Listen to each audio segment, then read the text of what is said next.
आ गया हूँ और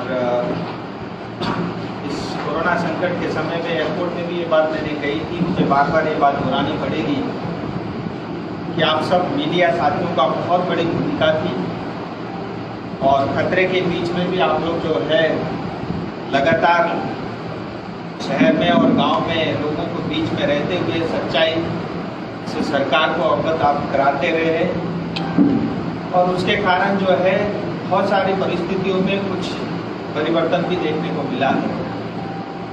और कोरोना संकट रहते हुए निडरता से जिस तरह से आपने प्रमुखता से खबरें की, इसके लिए एक बार फिर मैं आपको बधाई देना चाहूँगा। अभी जो कोरोना के समय में जो पार्लियामेंट सेशन हुआ था, उसके बाद मैं सीधा आज ही आया हूँ।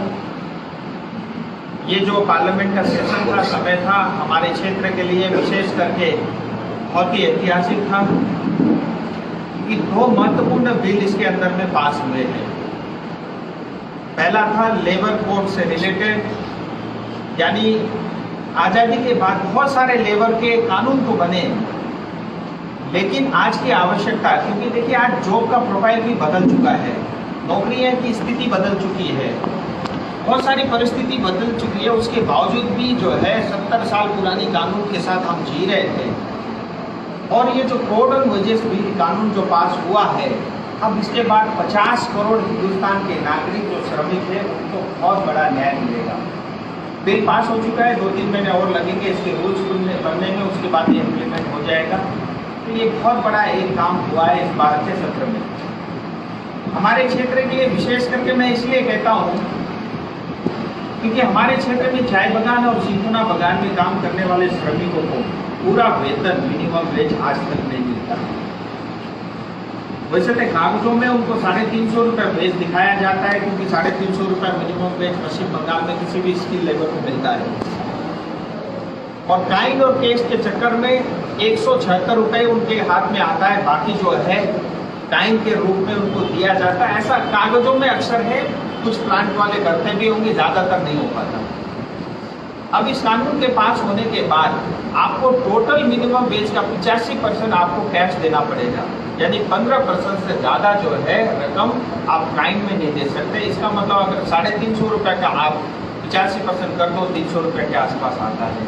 ये बहुत बड़ा परिवर्तन हुआ है और इसकी अब 2-3 महीने बाद जो है इम्प्लीमेंट होते हुए देखने को मिलेगा। इसी के साथ और भी बहुत सारे सोशल सिक्योरिटी, उनसे हेल्थ से रिलेटेड बहुत सारे जो है अब ईएसआई के अस्पताल हमारे क्षेत्र में बनेंगे। आपकी जानकारी के लिए अभी एक सिलीगुड़ी में बन रहा है, 2 दिन में मैं विजिट करूंगा। और दार्जिलिंग पहाड़ के अंदर में भी, कालिम्पोंग के अंदर में भी, हमारे नक्सलबाड़ी और माटीगढ़ा क्षेत्र में भी, फांसीदेव में, अलग अलग क्षेत्र में अब जो ईएसआई का अस्पताल बनेंगे और ईएसआई की सुविधा हमारे नागरिकों को मिलेगी। ये एक बहुत बड़ा कानून में पास हुआ और इस कानून के पास होने के बाद राज्य सरकार कहीं भी जो है किंतु परंतु नहीं कर सकती, उसके ऊपर भी पूर्ण विराम लग चुका है। क्योंकि आज तक कितने भी कानून बने, लेकिन पीएलए एक्ट के कारण वो सब कानून जो है उसके ऊपर लागू नहीं होते थे प्लांटेशन के ऊपर में। अब ये जो कानून बना है इसके अंदर में पीएलए एक्ट मर्ज हो गया, खत्म हो गया, अस्तित्व में नहीं है। अब जो है हर एक के लिए बाध्यता होगी इस कानून को लागू करना और लोगों को मिनिमम वेज की गारंटी देना, उनको बाकी सुविधाएं देना। ईएसआई अस्पताल की सुविधा देने का काम सरकार करेगी, थोड़ा सा टोटल पैसा उनसे कटेगा। तो ये एक बहुत बड़ा जो है काम हुआ है। इसकी वैसे मैंने पार्लियामेंट के समय में भी इसके ऊपर में चर्चा में विषय रखा था। इसी तरह से दूसरा अभी बहुत हॉट सब्जेक्ट है देश भर में, कृषि बिल को लेकर के। देखिए मुख्यतः कृषि बिल में 2 ही चीजें हुई है। एक तो एपीएमसी एक्ट जो है उसमें संशोधन हुआ है। भारत को आज़ाद हुए 70 साल से ज़्यादा समय हो गया, लेकिन ऐसा पहली बार हुआ है कि इस कानून के बन जाने के बाद किसानों को भी जो है पूरी तरह आज़ादी मिली है। आज तक किसान जो अपना फसल उगाते थे वो बाध्य थे उस फसल को जो है मंडी में बेचने के लिए। और मंडी में क्या होता था, आज करीब 7,000 जो है मंडी देश भर में है, उन मंडियों में ले जाना, उसका भाड़ा, और यहाँ तक कि जितने भी मंडियाँ हैं ज़्यादातर में 6 से लेकर के 8 और कुछ किसी प्रांत में तो 9% तक भी उसमें मंडी का टैक्स उनको देना पड़ता था। उसमें बिचौलियाँ बहुत पैसा, मोटा पैसा कमाते थे, लेकिन किसान जो है गरीब का गरीब ही रहता था। अब इस कानून के बन जाने के बाद किसान अपना फसल जो है कहीं भी मंडी के बाहर भी बेच सकता है, ये उसको स्वतंत्रता मिलेगी। ये बहुत बड़ा जो है इसके अंदर में बदल है। अब जो है हमारे बाकी विरोधी दल के नेता लोग हैं इसको बहुत बड़ा जो है रूप देने की कोशिश कर रहे हैं, लेकिन धीरे धीरे ऐसा ध्यान में आ रहा है कि किसान भी अपनी चीज को समझ रहे हैं। और दूसरा इसमें जो मेन परिवर्तन दूसरा हुआ है वो कॉन्ट्रैक्ट फार्मिंग का।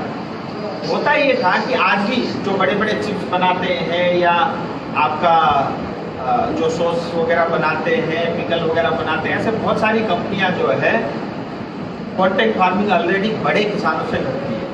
अब इस कानून के पास होने के बाद छोटे किसान एफपीओ यानी फार्मर प्रोड्यूसर ऑर्गेनाइजेशन, छोटे छोटे किसान का एक समूह बनेगा और वो किसान का समूह भी जो माल खरीदने वाले हैं, कारोबारी है, उनके साथ कांटेक्ट करके अपने माल को बेच सकते हैं। अब इसमें बड़ा विषय आ रहा है, कॉन्ट्रैक्ट फार्मिंग हो जाएगा, जमीन कब्जे में ले जाएगा, ये सब अफवाहें चल रही है। लेकिन आप सबकी जानकारी के लिए बताना चाहूँगा अपने मजदूर किसान भाइयों के लिए, ये जो कॉन्ट्रैक्ट फार्मिंग है ये सिर्फ जो उनका उपजाऊ सामान है उसको लेकर के कॉन्ट्रैक्ट होगा, ना कि जमीन को लेकर के। तो जमीन चले जाना ये सब अफवाह है, ये दूर दूर तक इसका कोई विषय नहीं है। तो ऐसे बहुत क्रांतिकारी काम हुए हैं और मैं पार्टी का बहुत आभारी हूँ कि मोदी जी ने, अमित शाह जी ने और आदरणीय श्री जेपी नड्डा जी ने मुझे इस लायक समझा कि पार्टी का जो है राष्ट्रीय प्रवक्ता बनाया। मैं पार्टी के प्रति बहुत आभारी हूँ और ये सिर्फ भारतीय जनता पार्टी में भी यही संभव है, क्योंकि मुझे हार्डली 1.5 साल होने वाले हैं राजनीति में आए हुए, मैं बिल्कुल नया हूँ। उसके बावजूद भी मेरे ऊपर में ये जिम्मेदारी दी गई है, मुझ पर भरोसा किया गया है और मैं पार्टी का आभारी हूँ और आप सबका प्यार है। मेरी कोशिश रहेगी कि जिस भरोसे से पार्टी ने जो जिम्मेदारी दी है आने वाले समय में उसको मैं प्रूव करूं, क्योंकि अभी तो मेरी एंट्री हुई है, मैं उस लायक हूँ कि नहीं हूँ, अब वो मेरी जिम्मेदारी बनती है। तो मैं ईमानदारी से प्रयास करूँगा कि जो भी जिम्मेदारी मिली है उस पर मैं खड़ा हूँ। आपके कोई प्रश्न है तो राजन जी, बाहर के लिए तो ये नया चर्चा शुरू हो गया।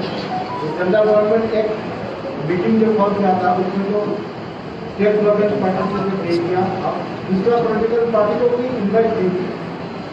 तो आज विधानसभा चुनाव आने वाला है, इस टाइम में ये गोरखालैंड मुद्दा से बाहर और पॉलिटिकल पार्टी जो शोर मचा रहा है, आप क्या बोलेंगे?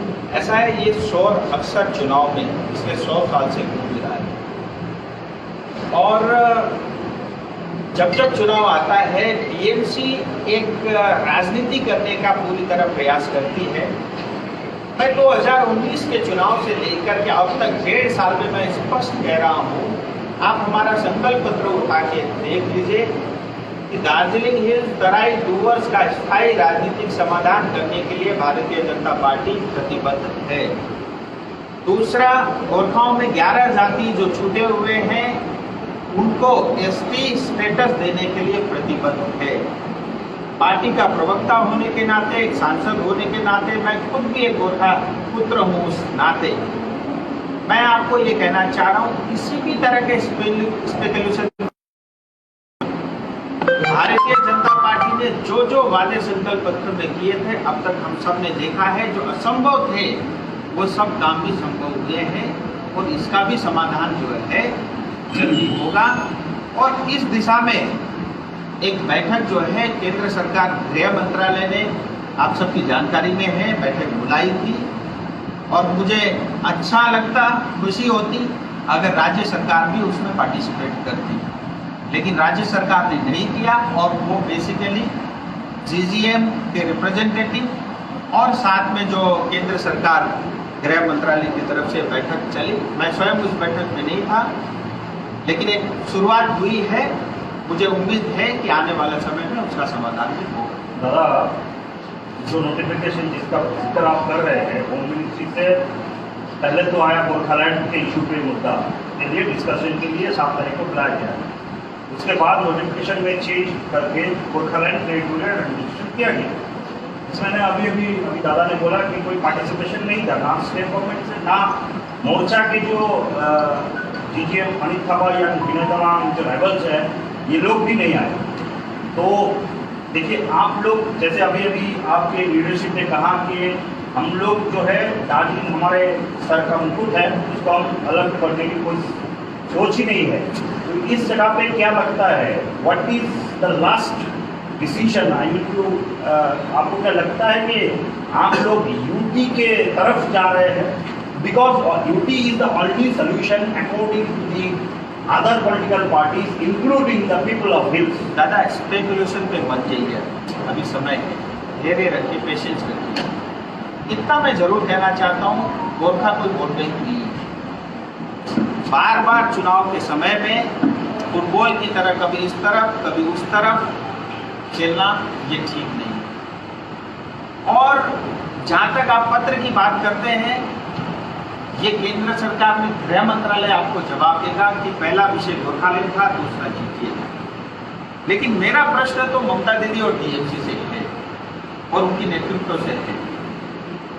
अगर आपको गोरखालैंड से परहेज था, जब जीपीए सब्जेक्ट लिख करके आया फिर भी आप मीटिंग में क्यों नहीं गए? तो ये बात स्पष्ट है, आप कुछ भी कह लो, टीएमसी गोरखा के प्रति कभी भी ईमानदार ना तो आज तक थी न भविष्य में रहेगी, ये बात तो मैं दावे के साथ कह सकता हूं। और दूसरी बात, आज अब देखिए उनका जो राजनीतिकरण किस तरह से कर रहे हैं। टीएमसी एक सिलीगुड़ी में है, टीएमसी एक हिल में भी है, वहां पे उनके सांसद भी है। जब भी मैं जाता हूं पोस्टरिंग होती है, गोरखालैंड कहाँ है, बीजेपी गोरखालैंड क्यों नहीं देती? और जब सिलीगुड़ी में देखो तो वही टीएमसी के कार्यकर्ता बोलते हैं बीजेपी गोरखालैंड क्यों दे रही है। तो इसका राजनीतिकरण तो ये तो स्पष्ट है कि आज से नहीं, पिछले 10 साल से टीएमसी करती आ रही है और मुझे पता है भविष्य में भी करेगी। लेकिन मैं आपको इतना स्पष्ट कहना चाह रहा हूं, इसकी शुरुआत हो चुकी है, अब एक बैठक हो चुकी है, आने वाले समय में मुझे लगता है जल्दी बैठक होगी। और जो भी पार्टी ने हमारे संकल्प पत्र में वादे किए हैं वो पूरे हो रहे हैं और इसका भी समाधान जल्द से जल्द। टीएमसी तो कह रही है कि आप लोग विधानसभा चुनाव के पहले इस बात को मुद्दा को उठाए है क्योंकि आप लोग भी चाहते हैं कि दार्जिलिंग का समर्थन आपको मिले। देखिए टीएमसी के किस नेता ने कहा, कब कहा, या तो आप मुझे दिखा दो। होता क्या है ना, असल में देखिए मैं उनमें से नहीं हूँ। आप बोलो किसी ने ये कहा, इसका जवाब दो, तो या तो मुझे आप वो बयान दिखाइए और जिस व्यक्ति ने कहा वो दिखाइए, फिर मैं उसी हिसाब से उसको जवाब दूंगा। देखिए स्पेकुलेशन में मैं फिर दोबारा बोल रहा हूँ, मत जाइए, धैर्य रखिए, थोड़ा पेशेंस रखिए। और जो है शुरुआत हो चुकी है, अच्छा होता राज्य सरकार उसमें जाती, ज़्यादा अच्छा होता, नहीं गई, फिर भी बैठक हुई है, मुझे लगता है जल्द से जल्द आगे इसमें भी कार्रवाई होगी। राजू जी, ये जीपीए और जो है जो पहले जीपीए था, उसमें जो कंट्रैक्ट लेबर जो काम कर रहा है 10 साल से ज़्यादा हो गया, जो परमानेंट अभी तक नहीं हुआ। ऐसा ही इस मुद्दे में इस बार पश्चिम बंगाल का चीफ मिनिस्टर आके एक बात बता दिया जे government under the financial crisis so it not permanently also. लेकिन इसके साथ साथ हम ये देखा है कि बाहर के डेवलपमेंट नाम के 175 करोड़ रुपया उसको फंडिंग मिला।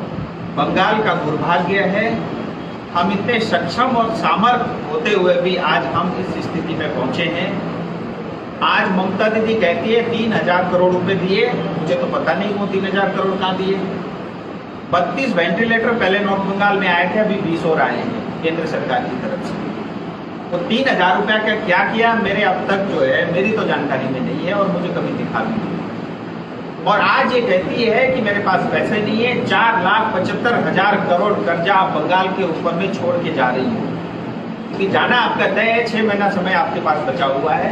और मैं एक दिन उनके मंत्री का एक बयान देख रहा था दार्जिलिंग में, अभी 4-5 दिन पहले, वो बता रहे थे अब हमारे पास ज़्यादा समय नहीं है, 6 महीने का समय है, जो कुछ भी काम हमने बोला है उसको जल्दी से पूरा करेंगे। यानी उनको भी ये पता लग चुका है कि अब हम 6 महीने में जा रहे हैं। सो आज देखिए क्या नहीं है बंगाल में, हमारे पास कोस्ट लाइन है, हमारे पास टूरिज्म के लिए दार्जिलिंग, कालिम्पोंग, नॉर्थ बंगाल है, हमारे पास जो है 5000 किलोमीटर का स्टेट और नेशनल हाईवे है, हमारे पास 90,000 किलोमीटर के छोटी और बड़ी सड़कें हैं, हमारे पास 4000 किलोमीटर का रेल लाइन है, हमारे पास बारिश सबसे ज़्यादा होता है, एग्रीकल्चर के लिए बहुत सूट करता है। सब कुछ होते हुए भी अगर आज हमारी मुख्यमंत्री कहती है मैं कंगाल हूं, तो आपके मिस गवर्नेंस के कारण है। और इसके देखिए 4,75,000 कर्जा हो गया, और ये सारा पैसा अगर विकास के काम में लगता तो जनता का भला होता। सब पॉलिटिशियन ने जेब भरने का काम किया है। आज बंगाल अगर 35 और 10 45 साल में पिछड़ा है, तो इस 45 साल में जनता गरीब होती गई, और जो पॉलिटिशियन जो है वो अमीर और पैसे वाले होते गए। आप उनके बड़े बड़े बंगले और गाड़ियां देखोगे। जीटीए चलाने वाले जो हवाई चप्पल पहन के घूमते थे, आप बड़े बड़े बोलेरो गाड़ी में आज घूमते हो। सब पैसा कहां से आया? और रही बात 175 करोड़ रुपया, आज तक किसी सरकार ने चेक काट के किसी बॉडी को 175 करोड़ देते हुए देखा है आपने? ये सब झूठा है। मुझे लगता है कोई पुराना एरियर बचा होगा, उसका कुछ पैसा देना होगा, अनाउंस किया, थोड़ा बहुत दे डाल के खत्म करेंगे। 30 साल में हिंदुस्तान में कहीं भी ऐसी बॉडी ऑटोनोमस या सेमी ऑटोनोमस बॉडी आपको नहीं दिखेगी, चाहे वो दार्जिलिंग हिल काउंसिल हो, चाहे जीटीए हो, जहां पे कर्मचारी 30-35 साल से काम कर रहे हैं और वो जो है वो परमानेंट भी नहीं है। और ऊपर से आकर के इतने निराशावादी बयान जो है मुख्यमंत्री देती है, मुझे लगता है उनको थोड़ा संवेदनशील होने की आवश्यकता है। क्योंकि जो पूरी की पूरी यात्रा मैं दिल्ली में रहते हुए अच्छे से देख रहा था, बहुत ही निराश करने वाला था। सिलीगुड़ी में रही 2 दिन तक, पर सिलीगुड़ी को जीरो, कोई भी अनाउंसमेंट। इतना कह देती हम आनंदा और बालासन की सफाई कर देते तो भी मैं मान लेता। इतना कह देती कि हम ट्रैफिक की जो समस्या है उसको ठीक कर देते। और एयरपोर्ट की बात करती है, 6 साल पहले केंद्र सरकार ने अनाउंसमेंट कर चुकी है कि हम 650 करोड़ रुपए खर्च करेंगे। और इतना ही नहीं, हिंदुस्तान में पहली बार किसी एयरपोर्ट को एयरपोर्ट अथॉरिटी ऑफ इंडिया ने 25 करोड़ रुपया देने के लिए कहा है कि हम जमीन के लिए पैसा भी देंगे। आप इतिहास उठा के देख लीजिए, आज तक कहीं भी एयरपोर्ट अथॉरिटी ऑफ इंडिया ने किसी भी सरकार को जमीन खरीदने के लिए पैसा नहीं दिया। पहली बार वो बंगाल में दिया। उसके बावजूद भी आज जो है, आज तक जमीन हैंड ओवर नहीं किया। आज दुर्दशा देखिए बागडोगरा एयरपोर्ट की। हिंदुस्तान में सेकंड सबसे बिजीएस्ट एयरपोर्ट है। 37 फ्लाइटें रोज उतरती है, चढ़ती है, और अपनी कैपेसिटी से 4 गुना ज्यादा क्षमता में जो है आज वो काम कर रही है। लेकिन उसके बावजूद भी 6 साल हमको इतना पीछे धकेल दिया। अगर 6 साल पहले ये काम होता, आज तक जो है एयरपोर्ट बंद के खड़ा होता और कितना टूरिज्म एक्टिविटी बढ़ता। और मैं केंद्र सरकार से और प्रेशर करके मैं चाहता कि इंटरनेशनल फ्लाइट भी यहाँ से ऑपरेट हो। मान लीजिए किसी को ईस्ट की तरफ से आना है, बैंकॉक से लेकर के ऑस्ट्रेलिया, न्यूजीलैंड से, इस तरफ से सिंगापुर से आना है, तो बेचारा उसको पहले दिल्ली पहुंचना पड़ता है, फिर वापस बागडोगरा आना पड़ता है। सो उसका समय बचेगा, उसका पैसा बचेगा, हमारा टूरिज्म बढ़ेगा, हमारे युवाओं को नौकरी मिलेगी। आज देखिए जो हमारे पश्चिम बंगाल के युवा सबसे ज्यादा देश के अलग अलग हिस्सों में जाकर के काम करते हैं रोजगार के लिए। लेकिन अब वो कोविड के समय सब डर के घर वापस आ गए हैं। अभी वो कुछ चले भी गए, कुछ यही है। अब इस समय हमारी जिम्मेदारी बनती कि हम उनको नौकरी दें। आज वो कह रहा है हमने 10 लाख से ज्यादा जॉब कार्ड बना दिए मनरेगा में, वो पैसा सारे जो हमारे पॉलिटिकल पार्टियां, जो हमारे कैडर्स है, उनके जेब में जा रहा है। बड़े बड़े डोजर ला करके वो जो कॉन्ट्रैक्टर लेके आते हैं मशीन, उससे जो है सड़कें खोदी जाती है, और बाद में बहुत सारे लोगों मजदूरों के नाम दिखा करके जो है वो पैसा कॉन्ट्रैक्टर के पास चला जाता है। तो PMGY हो, PM आवास योजना हो, RIDF हो, जितने भी तरह की केंद्र सरकार से पैसा आता है, सब में भ्रष्टाचार होता है। और मैं आपको एक बात और कहना चाहता हूँ, बहुत जिम्मेदारी के साथ, आज पश्चिम बंगाल में जो भी पैसा केंद्र सरकार की तरफ से आ रहा है, उसमें पूरा वो भ्रष्टाचार में जा रहा है। और केंद्र सरकार नहीं कर रही है ऐसी बात नहीं है। जब पहले यूपी की सरकार होती थी, 5 साल में 2.5 लाख करोड़ रुपए आता था, आज 5 साल में उससे डबल पैसा आ रहा है। लेकिन ये सारा पैसा जो है भ्रष्टाचार का शिकार बन रहा है, नेताओं का जेब भरने का काम हो रहा है, लेकिन हमारी जनता गरीब की